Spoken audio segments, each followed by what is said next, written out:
সুন্দর হরিবাসনটা সাজিয়েছি, এ সবার দ্বারা সম্ভব নয় গো। পূর্ব জন্মে যদি অর্জিত ধন না থাকতো, পূর্ব জন্মে যদি কিছু তোলা না থাকতো, এত বড় হরিবাসন একা একা চালানো অসম্ভব। তো যাই হোক, আমার হৃদয়ে কৃষ্ণ প্রেম ভক্তি কোনোটাই নাই, তবু আমার রাধারানীর কাছে প্রার্থনা করব, আমি আসি বা না আসি, আমি থাকি বা না থাকি, প্রতিদিনে প্রতি বৎসরের নেয় এত ঝড় বৃষ্টি মাথায় নিয়েও দেখেন বাবা হরিবাসনটা ঠিক চলছে। এই জায়গাতে আমার আসার কথা ছিল না, চলে গিয়েছিলাম অনেকটা দূর। কালকে বাঁকুড়ায় কীর্তন ছিল, ওখানে কীর্তন করে বাবা ফিরছিলাম, তো ভাইকে বললাম তো সকালবেলা ঠিক করে উঠতে পারছিল না, কীর্তন করাবে কি করাবে না, কারণ সত্যি হবে এটা সবার ক্ষেত্রে হয়। তো যাই হোক, আমি চলে গেলাম, ধামুয়া পার হয়ে গেলাম, আমার সম্প্রদায় চলে গেল, যদি ট্রেনে উঠে চলে যেতে তাহলে তো আসা হতোই না। তো যাই হোক, আবার ফোন করলো ভাই যে দিদি ভাই চলে এসো, কীর্তন হবে। বিশ্বাস, কারণ এই বিশ্বাসটা তো এখন মানুষের নাই বাবা, রাখলে তুমি রেখো, মানলে তুমি মেরো, তোমার ইচ্ছাতে তো সব, এইটা এখন মানুষের নাই। আর যাদের আছে ভগবান ঠিক তাদের কাছে আছে। দেখেন এত দুর্যোগের মধ্যে দিয়েও কালকে এত বিশাল বৃষ্টি হলো, তবু কীর্তন হলো। আজকেরও বাবা আপনাদের মতো ভক্ত পদ দোলা, এই দুর্যোগে এত ভক্ত পাবো আশা করি নাই, তবু এই ভাইদের বাড়িতে এসেছে, পদ দোলা দিয়েছে। যতজন ভক্তবৃন্দ এসেছেন ওদের দুই ভাইকে আশীর্বাদ করবেন, শুধু এ জন্মে নয়, প্রতিটা জন্মে জন্মে যেন কৃষ্ণ চরণে মতি থাকে, আর যেন মৃত্যুর অন্তিম কাল পর্যন্ত যেন এইভাবে গৌর গোবিন্দ চরণের দাস হয়ে থাকতে পারে।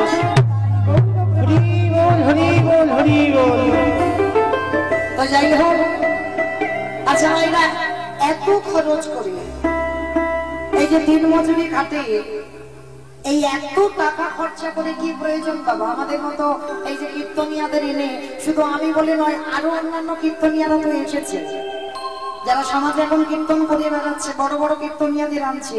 বলেন তো এত টাকা খরচ করে কীর্তনিয়াদের এনে কীর্তন করিয়ে লাভটা কি হচ্ছে? লাভ আছে। লাভ যদি না থাকতো বাবা, কলির মানুষ কীর্তনে পাগল হতো না, কি মাইরা হতো? এই এত দুর্যোগ মাথায় নিয়ে আপনারা ছুটে আসতেন? যদি লাভ না পেতেন? লাভ অবশ্যই আছে। লাভটা কি হলো? বলো, বৃন্দাবনে বসে আমার রাধারানী গোবিন্দের কাছে প্রতিজ্ঞা রেখেছে, মধু আগত কলিকালে যদি আমার একজন ভক্ত ভক্ত সেবার জন্য, হরিনাম যজ্ঞের জন্য, ভক্ত পদ ধরার জন্য যদি কিছু অর্থ ব্যয় করে দেন, রাধারানী গোলকে বসে গোবিন্দের কাছে প্রতিজ্ঞা রেখেছিল, মধু সেই ভক্তের ঘরে তার যা খরচা হবে তার ডবলের ডবল আমি তার ঘরে পৌঁছে দিলাম। এই যে ধরুন বাবা, অনুষ্ঠানের জন্য আমি কম করে বললাম, আমার জামা নাই, কম করে বললাম যে 5 লাখ টাকা খরচা, আমার রাধারানী কিন্তু বাবা 10 লাখ টাকা ব্যাংকে দেবে। আরে কম ধম, এটাই হলো কীর্তন, বুঝতে হবে। তলিয়ে বাবার নাম হলো তত্ত্ব। কীর্তন বাবা উপর থেকে শোনা যায় না, উপর থেকে শুনলে বাবা কীর্তনের রস আস্বাদন হয় না। কীর্তন শুনতে শুনতে যত তলিয়ে যাবে, ভিতরে যাবে, কীর্তনের রস পাওয়া যাবে। তাহলে রাধারানী বলল, যে টাকা খরচা হয় তার ডবল টাকা আমি তার ব্যাংকে দিই। তার মানে কি 5 লাখ টাকা খরচা হয়েছে, মানে বাবা 10 লাখ টাকা আমার ব্যাংকে হঠাৎ চলে আসবে? বলে না, যে ধনের শরীর চুরি করতে পারে না, যে ধনে কোনদিন যায় না, যে ধনে কোনদিন লুপি করা যায় না, যে ধনের নাম হলো কৃষ্ণ প্রেম। যদি এই জগতে একজন ভক্তের হৃদয় ভাঙবে, ওই কৃষ্ণ প্রেমের আগুনে যদি একবার লেগে যায়, তারে কি দুর্গতি হয় জানো? ও তার ভিতরে বাহি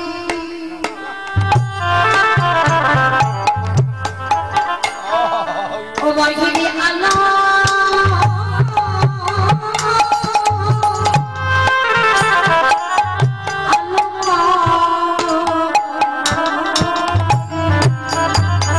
যে জনে ভগবান বলি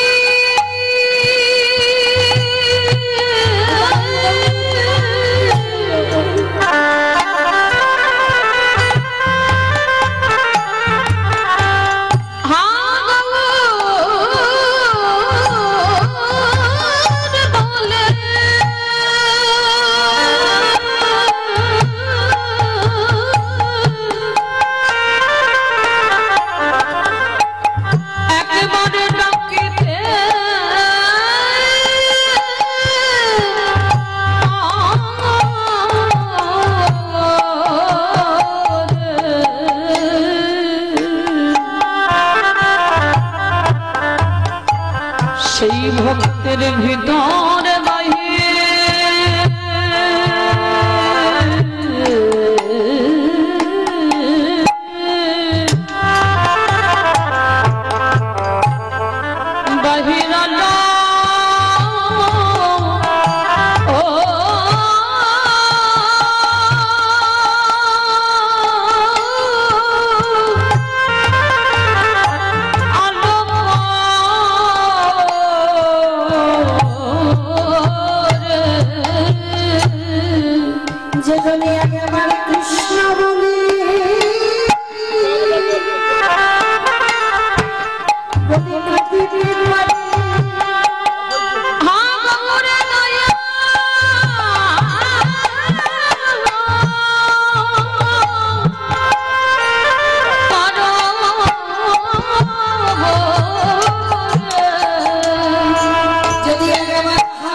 তবে মাইরা এই প্রশ্নটা আমার মা শ্রী রামকৃষ্ণ পরমহংসদেবকে নরেন বলেছিল।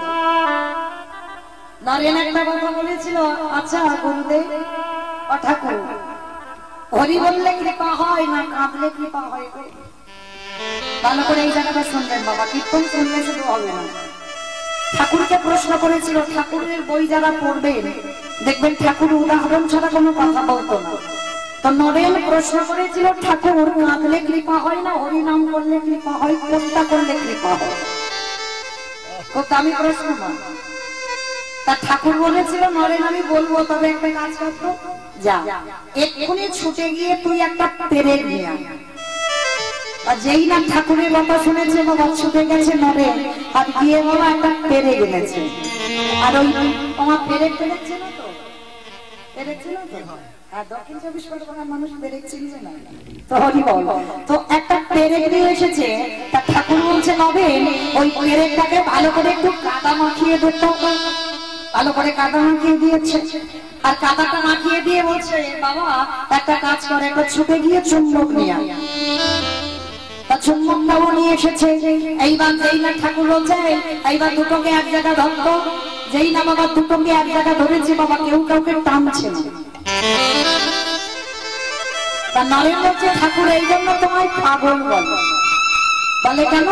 বলে পাগল বলবে না, ভালো করে চেয়ে দেখো, তুমি যে বলছো চুম্বকটা পেরেকটা কাছাকাছি আমার, কে কাকে টানে দেখো। তা তোমার তুমি বোকা বলে তো কথাটা বলছো, কেউ কাউকে টানবে? টানবে কি করে? পেরেকে তো ভালো করে কাদা মাখিয়ে দিতে বলবো। তাহলে ভালো করে যদি পেরেকে কাদা মাখানো থাকে তাহলে কি চুম্বক না টানবে, পেরেক না টানবে, কেউ কাউকে টানবে না। তা ঠাকুর বলছে শালা, ওই জন্য তোকে বললাম পেরেকে একটু ভালো করে কাদা মাখা। ঠাকুর সবাইকে শালা শালা বলতো, বাবা কোন শালা বলে? পাঠশালা না, পাঠশালা না, গোশালা না, তাহলে কোন শালা? শা মানে মন্দির, লা মানে নৌকা। ঠাকুরই যে নৌকাতে পারাপার হবে, ওই জন্য সবাইকে শালা শালা বলে। এইটা বোঝাবার জন্য তোকে এইটা কটা সব। তাহলে পেরেক টানছে না, চুম্বক টানছে না, তাহলে একটা কাজ কর, বলে ঠাকুর টানবে কি করে? কাদা মাখানো আছে তো, বলে সংশালা। একটা কথা বলি, এবার পেরেকটাকে ভালো করে ধুইয়ে দে। এইবার কি করেছে নরেন? ভালো করে পেরেকটা ধুইছে। পেরেকটা ধোয়ার পরে বলছে এবার একটা কাজ করে, এবার চুম্বকের কাছে নিয়ে যাবে দেখে। এইবার যেই না পেরেকটা চুম্বকের কাছে এনেছে, বাবা সঙ্গে সঙ্গে দুটো এক হয়ে গেল। তার ঠাকুর জিজ্ঞাসা করে, আরে কে কাকে টানলো? কে কাকে টানলো? পেরেকটা টানলো না চুম্বকটা টানলো? কে কাকে টানলো? বলে ঠাকুর তুইও বড্ড পাগল, পেরেকটা টানলে কেন, চুম্বকটা তো টেনে নিল। বলে আগে টানলো না কেন? বলে আগে তো কাদা মাখানো ছিল ওই জন্য। বলে এখনো কিছু বুঝতে পারলি না? এই জগতের ভক্তরা হলো, জগতের মানুষ হলো পেরেক। আরে আমার পরমাত্মা রূপী ভগবান হলো চুম্বক।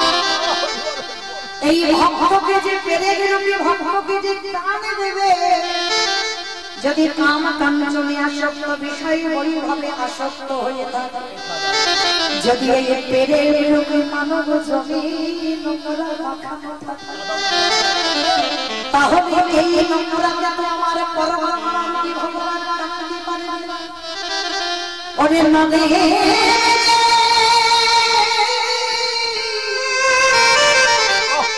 যতদিন ওই গুরু পাদে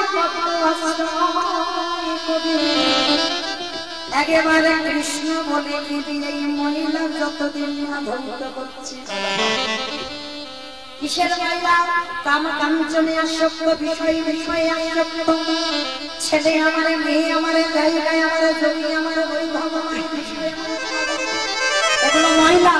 এই মহিলা যতদিন মানব রূপী পেরেকের শরীরে থাকবে, আমার পরমাত্মা রূপী চুম্বক টানতে পারবে না। তাহলে টানতে কখন? যদি কৃষ্ণ বলে চোখের গালে মহিলাগুলো ধরতে পারো, তাহলে পরমাত্মা রূপী চুম্বক রূপী ভগবান তোমাকে টেনে কাছে নেবে। এইবার বুঝলি, কাঁদলে কৃপা হয় না, হরি বললে কৃপা হয়। হরি তো বলবি, কিন্তু বলার আগে তোকে কৃষ্ণ বলে নয়নে জলে ভাসতে হবে।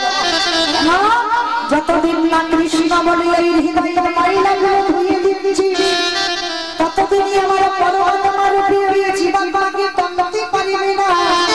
আরে যেদিন তোর কামনা বাসনার ময়লার বাসন ধুয়ে যাবে, আমার ভগবান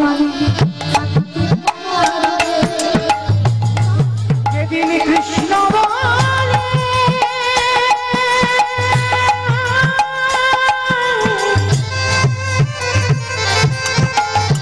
যেদিন কৃষ্ণ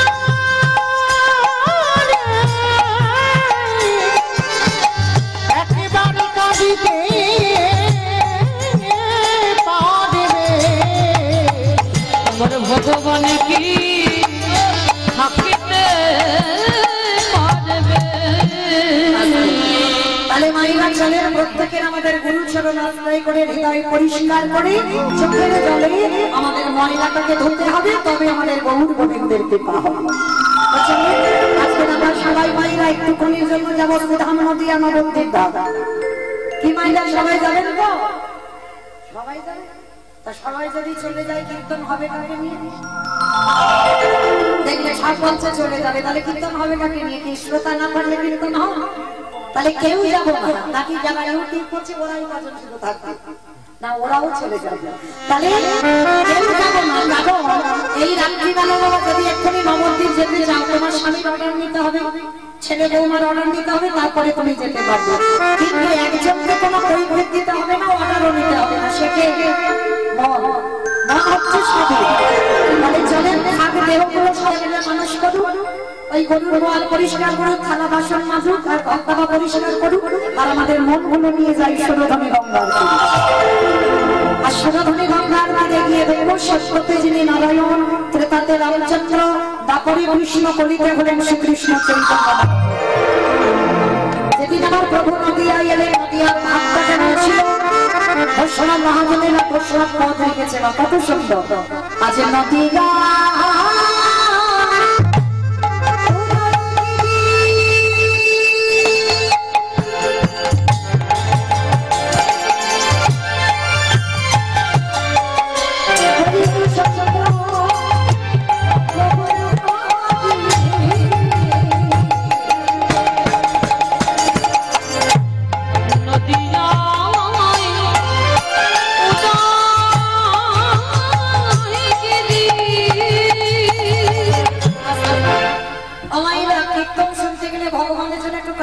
করতে হয়, শঙ্করধ্বনি, উলুধ্বনি, আর যাদের যাদের হাত এসেছে তাদের হাত আছে তো, যাদের আছে কই একবার দেখান।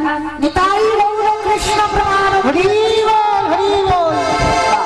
তার মানে সবার হাত আছে, কই এবার একটু উলুধ্বনি দাও। আছে নদী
শান্তিপুরের মাটিতে পুরো অদ্বৈত আচার্য গোসাইয়ের ডাক। আর এই অদ্বৈত আচার্য গোসাইয়ের একটা নাম ছিল বাবা, যার নাম মৃত্যুঞ্জয়। আমায়রা বলো তো দেখি মৃত্যুঞ্জয় নাম ঠাকুরকে বলে মহাদেব। মহাদেবের একটা নাম হচ্ছে মৃত্যুঞ্জয়। কেন? সত্য যুগে বাবার মরণ হয়নি, ত্রেতা যুগে মরণ হয়নি, দ্বাপর যুগেও মরণ হয়নি, আর কলি যুগে ওই বাবার রূপ পরিবর্তন করেছে। না মহাদেবীর গর্ভে জন্ম নিল কমলাক্ষ, বড় হওয়ার পরে নাম হলো অদ্বৈত আচার্য গোসাই। ভাগবত বলছে বাবা 125 বছর বয়সে জরাবাধিক থেকে আমার কৃষ্ণকে দেহত্যাগ করতে হয়েছে। কিন্তু পরম প্রশ্ন, ত্রিলোকের বড় প্রশ্ন, আপনার আমার বিচারে না, ভগবানের বিচারে বাবা ত্রিলোকের বড় প্রশ্ন। তিনি তিনজনের মৃত্যুকে জয় করেছিল, যার জন্য ওনারই নাম মৃত্যুঞ্জয়। কিন্তু বাবা এই জায়গাটা প্রত্যেকের একটু বিচার করতে হবে, অনুভব করতে হবে। তিন যুগে যদি শিব হলো, কলিযুগে কি এমন গন্ডগোল ঘটলো যার জন্য বাবা শিব হয়ে এলো না? এই যে আমরা শিব ঠাকুরের এত আরাধনা করি, বাবা কিন্তু নিজ রূপ ধরে আসেনি, কলিকালে নিজ রূপ নয়, বাবা নিজের রূপ ধরে আসেনি, কিন্তু সত্যতা না করতে এসেছে, কলিতে নয়। কেন নয়? আর সেই বাবা অদ্বৈত আচার্য হয়েছে কেন? তার একটা কারণ আছে বাবা, ছোট্ট একটা অপরাধ করে ফেলেছে। অপরাধটা করেছিল কবে জানো? এই যুধিষ্ঠিরের রাজস্ব হয়ে যাবে। এই জায়গাটা একটু মন প্রাণ দিয়ে আস্বাদন করবে ভাই। এই মহাভারতে যুধিষ্ঠির মহারাজ করেছিল রাজস্বই যজ্ঞ। আপনাদের খুব শোনার প্রয়োজন, শোনার দরকার। কেন? মহাপ্রভু কীর্তনটা করাচ্ছেন জগতে বাবা, সবার উপরে কিন্তু সব দায়িত্ব দেয় না। কি বাবা আমি যদি বলি মাস্টারি করবো, আমার উপরে দায়িত্ব নেবে? কখনো পারবো না। আমি যদি বাবা প্লেন চালাবো, আমার দ্বারা হবে? হবে না। আমি যদি বলি ট্রেন চালাবো, হবে আমার দ্বারা? হবে না। কেন হবে না? কারণ ওটা আমার উপরে দায়িত্ব দেয়নি। ভগবান দিয়েছে কি, যে তুমি কীর্তন করো, হরি নাম করো, জগৎকে চৈতন্য দাও। মানে ভগবান এক একটা মানুষকে এক একটা দায়িত্ব দিয়ে পাঠায়। তাহলে এই যে কীর্তন কেন? অচৈতন্য জীবের চেতনা হবে বলে। কি বাবা হয়নি এখন জগতে চেতনা? হয়েছে। অনেকে বলে বাবা মোবাইল খারাপ, আমি মানছি খারাপ, যে ভাবে নেয়। কেউ যদি বলে বাবা খারাপ, খারাপের দিকটা যাবে, আর কেউ যদি বলে ভালো, তো তার ভালোর দিকটা যাবে। যদি বলো কেন জানো? দেখবেন বাবা জগৎ সংসারে আগেকার দিনে এই যে কীর্তন গুলো হতো, আমার মা কীর্তনিয়া ছিল, মায়ের সঙ্গে ছোটবেলা থেকে কীর্তন। তো এই মায়ের সঙ্গে যখন কীর্তনে যেতাম, ছোট অনেক ছোট তখন, মানে ক্লাস 2 পড়ি, 3 পড়ি, মানে কত ছোট। তো সেই সময় বাবা যখন কমিটি ছিল, তারা ছিল বয়স্ক লোক, মানে বয়স্ক লোকরা কীর্তনে যোগ দিত। কিন্তু এখন দেখেছেন কমিটির ছেলেরা কীর্তন সম্পর্কে কোনো অভিজ্ঞতা নয়, তারাই কিন্তু কীর্তনে যুক্ত হয়েছে। কেন? শুধুমাত্র কিন্তু বাবা এই মোবাইলের জন্য। অনেক জগতে উন্নত, যেমন অবনতি হয়েছে তেমন উন্নতিও হয়েছে।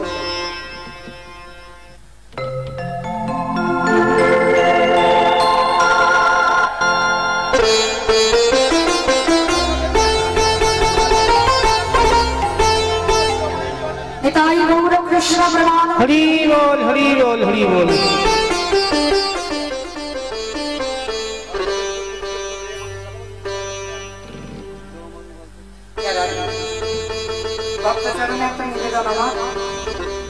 আমি বললাম বলি যেন কেউ অভিমান করবেন না, আমার কথাতে কষ্ট পাবেন না। যারা যারা কিছু দেবেন, দান করবেন, কীর্তনের শেষে আপনাদের জন্য একটু দাঁড়াবো, কিন্তু কীর্তন চলাকালীন কেউ হরিবাসরে আসবেন না, এইটুকু আপনাদের চরণে নিবেদন। আমি বললাম বলি যেন কেউ অভিমান করবেন না আমার কথা, কারণ বারে বারে যদি আসেন তাহলে কীর্তনে দেখা হবে অন্যান্য ভক্তদের কষ্ট হবে, সেটাকে বাবা আমাদের নাম অপরাধের মধ্যে আমরা পড়ে যাব। ওই জন্য কথাটা বললাম, কীর্তনের শেষে আসবেন, কীর্তন চলাকালীন কেউ আসবেন না। নিতাই গৌর কৃষ্ণ প্রেমানন্দ। হরি বল, হরি বল, হরি বল। যুধিষ্ঠির মহারাজ করেছিল রাজস্বই যজ্ঞ। যেমন ধরুন বাবা আমার এই নিতাই গৌর দুই ভাই এই যে যজ্ঞ অনুষ্ঠানটা করছে, ভালো করে ভেবে দেখেন তো বাবা, হয়তো ব্যক্তিগত কীর্তন একাই করছে, কিন্তু সম্ভব নেই, কোনদিন সম্ভব একা করা না। অনেকে সহযোগিতা লাগে, আত্মীয় স্বজন, বন্ধু বান্ধব, আশেপাশে যারা বান্ধবরা আছে, গ্রাম প্রতিবেশী, সবাইকে আগিয়ে আসতে হয়। আর যদি আগিয়ে আসে তবে একটা যজ্ঞ অনুষ্ঠানটা করা যায়। তাহলে যুধিষ্ঠির মহারাজ করলো রাজস্বই যজ্ঞ। সেই যজ্ঞে বাবা ভগবান কৃষ্ণ সবাইকে দায়িত্ব দিয়েছিল। আর যুধিষ্ঠির দাদা বলেছিল কৃষ্ণ, কৃষ্ণ তুমি তো সবাইকে দায়িত্ব দিচ্ছ, তুমি নিজে কোনো দায়িত্ব নেবে না। ভগবান আমার একটু মুচিয়ে এসে বলেছিল দাদা আমি সবাইকে কাজ দিয়েছি, দায়িত্ব দিয়েছি, আমিও নিয়েছি দুটো কাজ। সে কি, সবাইকে তুমি একটা করে কাজ দিয়েছো আর তুমি তোমার বেলা দুটো কাজ। আচ্ছা কৃষ্ণ কি কাজ দিয়েছে বলে জানো দাদা? আমার প্রথম কর্মটা হবে এই রাজস্বয় যোগে যত যত সাধুগুরু ব্রাহ্মণ বৈষ্ণব আসবে, যত যত ভক্ত আসবে, আমি কৃষ্ণ দয়াময় হয়ে সবার প্রথমে আমার কর্ম হবে নিজের হাতে আমি তাদের চরণ যুগল করি।